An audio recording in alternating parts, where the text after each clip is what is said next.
ያየው ፎቶዎችን ይሄ የኔ ቤት ነው ታውቃለህ አይደል? እሺ ታዲያ እዚህ ስትመጣ ምን የምታስታውሰው ነገር የለም? የሰራናቸው ነገሮችን ታስታውስ? ይሄ ያለፈ ታሪክ።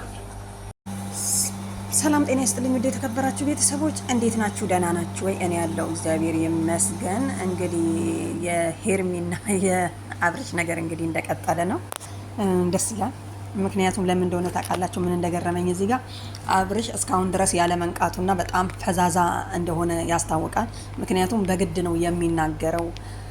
በጣም አይቶ ማለት ነው። እና ደግሞ ያስታውሳል። ለምን እንደሆነ ታውቃላችሁ? ፎቶአችንን አየኸው እንዴ ስትለው ምንድን ያለው? አዎ ይሄ ቤት እኮ የኛ ነው ስትለን፣ አዎ አያችሁ በፊት ነበረ አሁን ግን ቀርቷል። እና ምክንያቱም 80ህን ቀደህ ነበረ እኮ ትክክል ነው። አንድ ሰው 80ውን ከቀደደ በኋላ ያንን ሰው አልፈልግም ብሎ ከሄደ በኋላ ድጋሚ ከሄርሜላ ጋር ነበር። አሁን ደግሞ እንትና ሩታ ጋር ገብቷል ማለት ነው። እንግዲህ ሲጀመር መጀመሪያ ማለት ነው ኤፍሬም ይዘህ መምጣት አልነበረብህም ነበረ ሄርሜላ። ለምን መጣች? ለምን መጣ አብርሽ? ሄርሜላ ጋር ማምጣት አልነበረብህም። ምክንያቱም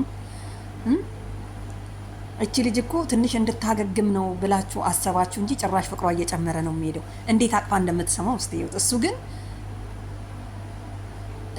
አለ አይደለ ፍዝዝ ማለት ምናምን ነገር እና አልተሻለውም። ልጁ ገና መንቃት አለበት። እርግጠኛ ነኝ እኔ ከነቃ በኋላ ተመልሶ ሄርሜላ ጋር የሚመጣ ይመስለኛል። ምክንያቱም በሽታ እንዳለበትና እንደፈዘዘ የሚያስታውቀው እዚህ ጋር ነው። እስቲ እሷ ስታወራ እኮ አያዳምጥም።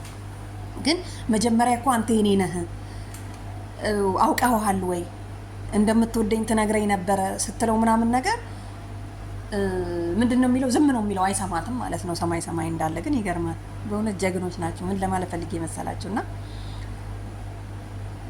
ያሳዘነችኝ የቱ ጋር ፓርት መሰላችሁ? ጥሏት የሄደበት ቦታ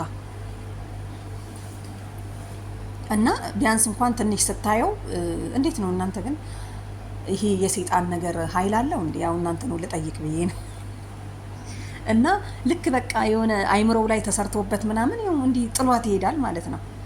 ጥሏት ሲሄድ ነው የሚያሳዝነው። ምክንያቱም መጣ እንዴ እያለች ስጠብቅ የነበረች ልጅ መጥቶ ደግሞ ጥሏት ሲሄድ ብቻ አብርሽ በኋላ ላይ ወደ ራሱ ተመልሶ ሩታንም አሁን የልጄ እናት ናት አባት ነው ቤቴ ነው የምመለሰው ብሎ እንደሄደው ተመልሶ መጥቶ ሄርሜላ ጋር መግባቱ የማይቀርዳ ነው። ይሄንን ጠብቁ ማለት ነው። ምክንያቱም አሁን ያለበት እንትን ነው ለመሰላችሁ። አሁን አያስተውልም። ድሮ ከሩታ ጋር እንደተለያዩ አብረው እንዳልሆኑ ምናምን ነገር እያስተዋለ አይደለም። አሁን ወደ ራሱ አልተመለሰም ሲጀመር።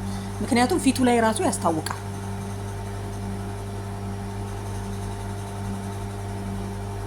አዎ እዚህ ጋር እኔ ያለሁልሽ ብሎ ፎቶውን ታውቀዋለህ ወይ ስትለው ራሱ እኮ አዎ ነው ያለው።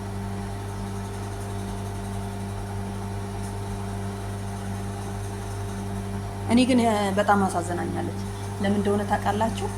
ያው እኔ ያለውሽ ብሎ መጥቶ ካስረገዘ በኋላ ደግሞ ተመልሶ ወደ ቤቱ የሚሄድ ወንድ ጥሩ ነው ብዬ አላምንም ማለት ነው።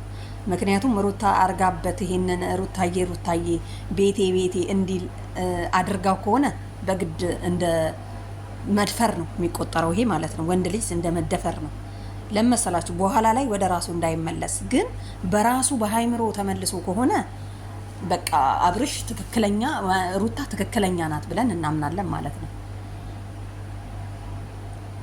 በቃ ይዞት ሄደኩ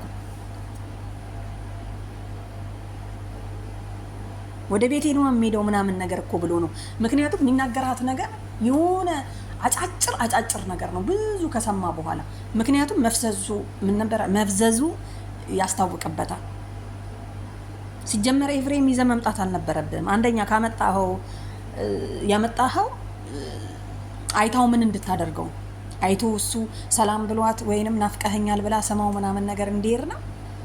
ይሄ ራሱ እኮ ፍቅር መቀስቀስ ማለት ነው።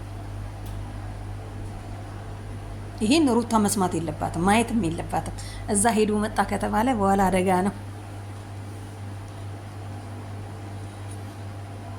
አዎ አቤላ ማስመጣት አልነበረብህም።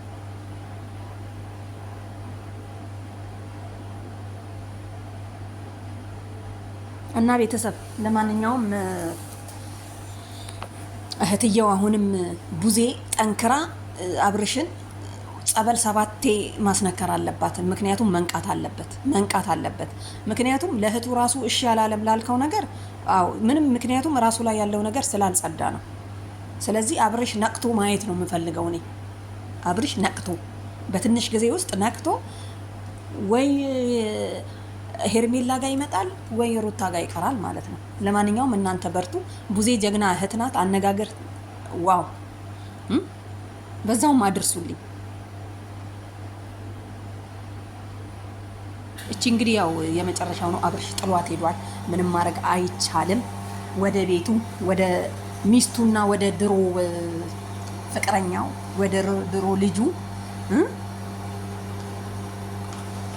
ለማንኛውም አብርሽዬ ያው እንግዲህ በሰላም ገባና ወደ ቀልብ ተመለስና በኋላ መጨረሻውን አብረን የምናይ ይሆናል ማለት ነው። ቤተሰብ በጣም የገረመኝ ከወጣ በኋላ መመለሱ።